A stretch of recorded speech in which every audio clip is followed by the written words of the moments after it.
Have you ever had a bad day?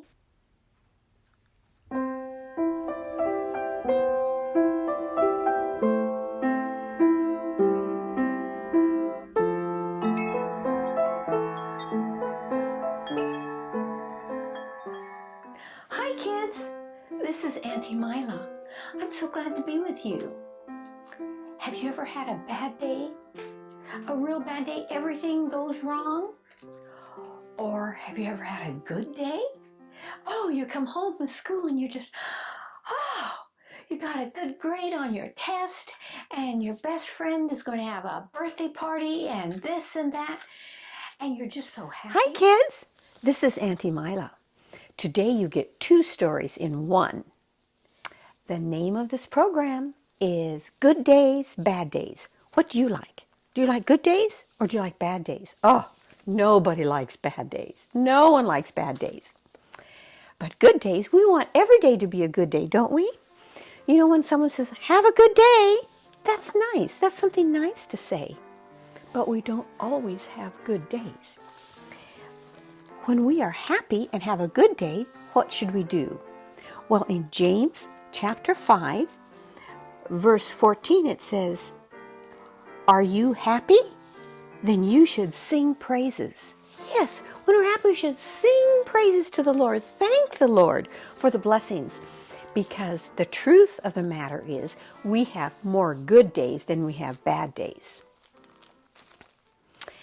Our son Kelly was about 12 years old, and he came to me one day and said, "Mom, can I invite Jesse up to my house?" I said, "Oh, sweetie, I'm really sorry, but we can't invite Jesse up today. We are so busy. We're doing laundry, we're getting packing up because tomorrow morning we're going on vacation. And we're going to go up into Canada. We're going to go see Grandpa and Grandma in Peace River, Alberta. That's way up north. And we're going to have lots of fun all the way up there and with Grandpa and Grandma and all the way back. So you need to pack your suitcase. You need to pack food.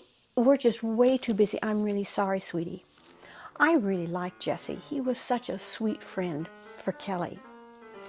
And Kelly was real disappointed. "But I wanted to see Jesse. I'm not going to see him for a long time. We're going to be on vacation." He was walking around and his day had turned from good to bad. He was walking around. "But I wanted to see him. I really wanted to see him one more time." And then Mom, me, had a really good idea.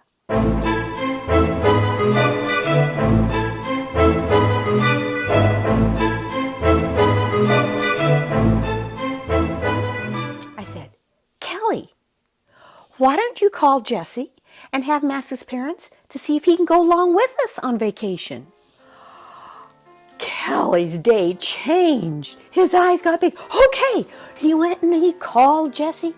He says, "Jesse, can you go on vacation with us?" And he said, "Ask your mom."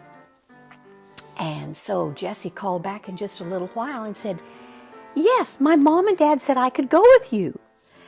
And I said, "Tell him to be sure and bring his bike," because they wanted to work on their bike honor in Pathfinders. You have to ride 50 miles, you know. Kelly's day changed to a bad day to a really good day. And Kelly was so excited. He went and he packed his suitcase. He was singing a happy song because Jesse got to go with us. Well, the next morning we were all packed and loaded and Daddy started driving. And we drove down the mountain, went to Jesse's house. We picked up Jesse, put his suitcase in and strapped his bicycle on. And off we were. We had a fantastic vacation. We went up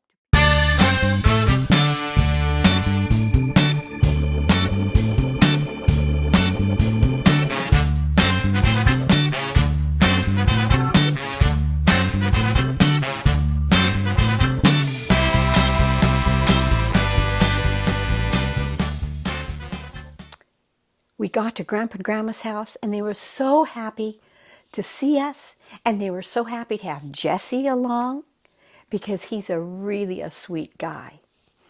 And we went on picnics, and we had so much fun at Grandpa and Grandma's house. We went up to Peace River, went up this hill that went way down, and they just sailed on their bikes down the hill and around. We went to a fruit stand. We bought fresh strawberries. This was in the summer.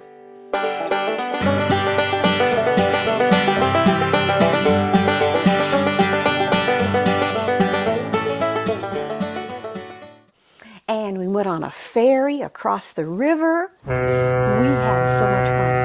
So Kelly's day turned from really bad to really good. And sometimes that happens to us, you know. We think, God, why did this happen? But then all of a sudden we see good things come. So that's what we do when we're happy. When we're happy, you should sing praises, sing songs to the Lord. I'm so happy. Well, we all have good days, and we all have some bad days. I'm sorry to tell you, but you know that's the truth. But I have found a secret of how to handle the bad days. Yes, I have.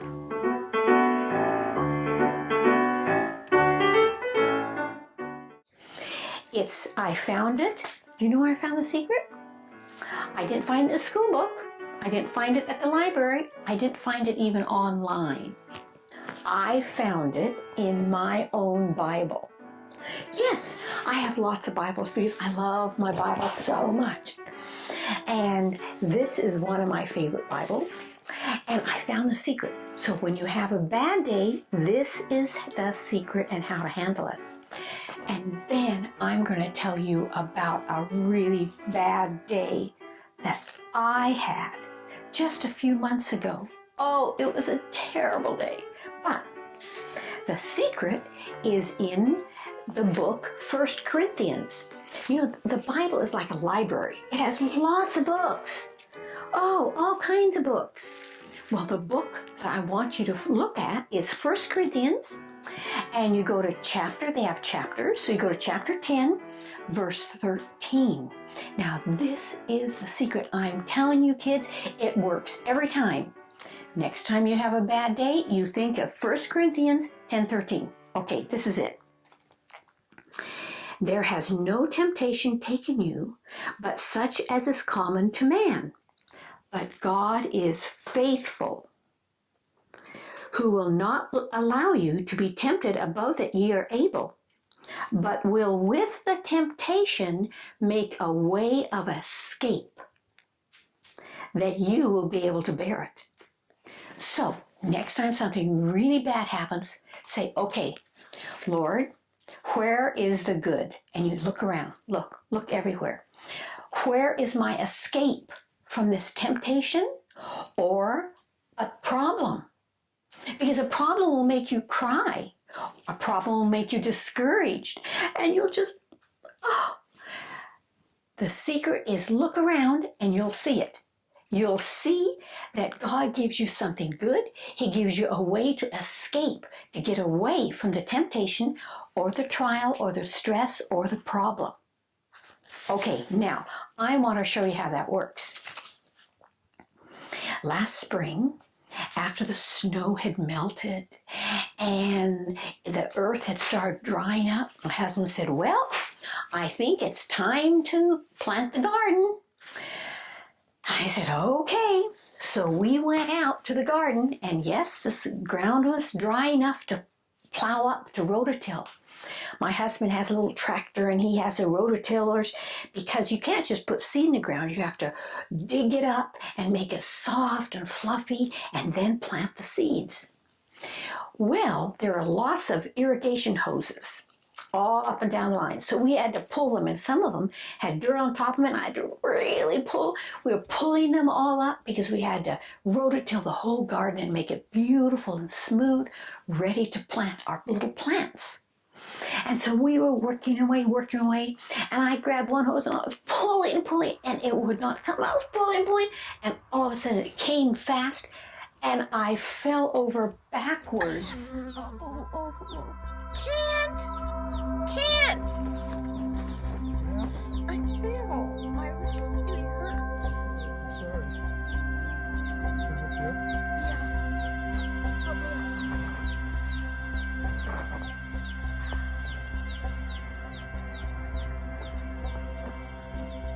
And I lay there and I thought, oh, I fell on my arm, my wrist. I just sat on it and it just went like this and it hurt. But I thought, oh good, I didn't break my back and I didn't break my hips but my wrist, oh, it hurt so badly. And my dog Daisy came over and she went straight to my wrist and she smelt my wrist. I thought, I wonder what she smells. And I called my husband. I said, Kent, help. My husband is an emergency room doctor. And so I called him, Kent, help. And he came over. I said, I hurt myself. So he helped me up. I says, my wrist. And he looked at it. And I said, it's probably just injured. I'm sure it's not broken. My husband, well, I don't know. He says, I think we better go to the emergency room. I thought, oh, no, I don't want to go. But we went. And they took an x-ray of it. And guess what? It was broken. Now, this was a bad day. When you break your wrist. I thought, oh, how can I tell my stories? Because I remember my stories. I would say, hi, kids. And then I said, goodbye. Well, I wouldn't be able to use my wrist. I wouldn't be able to wave to you. Because I don't wave with this hand. I don't know why. I just wave with this hand. Well, they had to put a cast on it. Look what I got at the emergency room. They put a cast on, and then they put this ace bandage around and around, and I had to go home like this. Oh dear. And I thought, how can I take my videos? How can I wave like this? Hi, kids. And then at the end, goodbye, kids. I says to my husband, I can't do that. Oh, that is so discouraging. So I had to wait and wait and wait for the swelling to go down. And then I went and I had to have surgery. Remember, Dr. Henderson told us a really good story. Well, he was my surgeon, and he had to put me to sleep so I wouldn't feel anything. I'm so glad. And then they cut and they fixed the bones.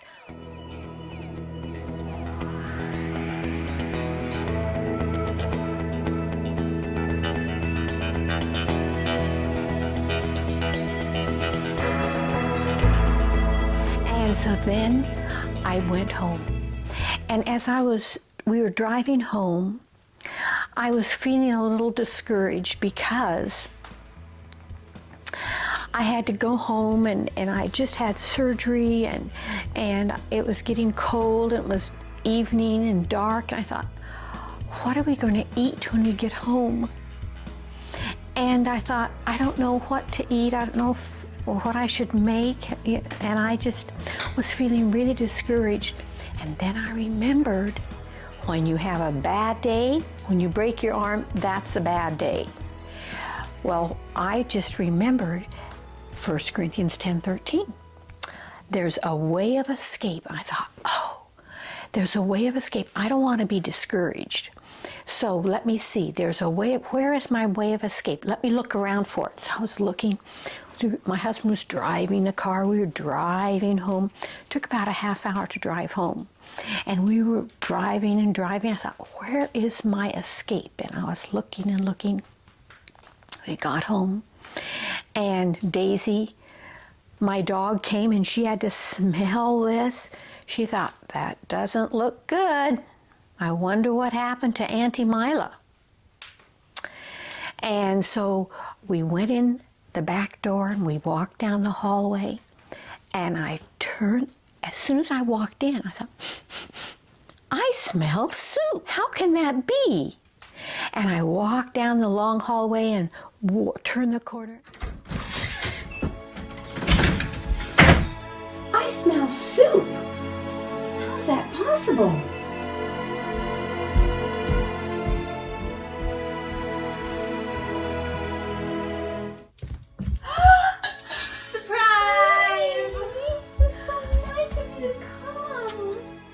Welcome home. How are you feeling? Oh, well, I've been through everything. Oh, well, I made you cream of asparagus soup. Oh, how nice. Do you want to have some? Oh, yes, we're hungry.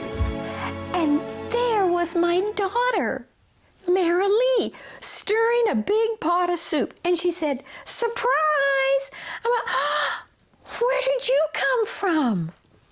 And she says, Mom, I just felt so bad you broke your arm and had to have surgery. I came down to make soup for you. I said, oh, that sounds so good, and it smelled so good. That was my escape. And I was so happy to see my daughter because she lives 3 hours away. And so we sat down, she had the table set, and we had bread, and we had soup, and it was so good to eat soup after a very stressful day. That was my escape route. I didn't have to be discouraged. Yes, I had a broken arm, but it would heal. My daughter came to visit and made soup for us, and it was so good. And you know what? I just had to wait and wait for about 6 weeks or more. And guess what? My arm is as good as new. It doesn't hurt. Look, I can wave bye. I can wave hi. It doesn't hurt. And like I said, I can't even see the scar. And it was a long scar. I can't see it. Dr. Henderson did a really good job.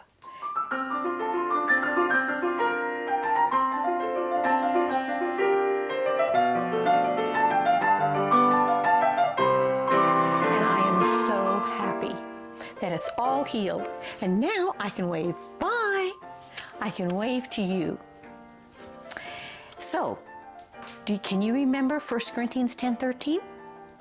Next time something doesn't go your way, just think, let me see, where's my escape route? Or if you're tempted to do something wrong, say, Jesus, where's my escape route? And look around for it, because you will find it, because he said. And he always keeps his promises. Always. I want to pray. Dear Lord Jesus, thank you so much for keeping your promises, for making that promise to us. Lord, please help us to always look for the escape route. You're so good to us. We love you. Thank you for healing our bones. For Jesus' sake, amen. Now I have a hand that works. Bye. And you know what? You can't even see the scar. Love you.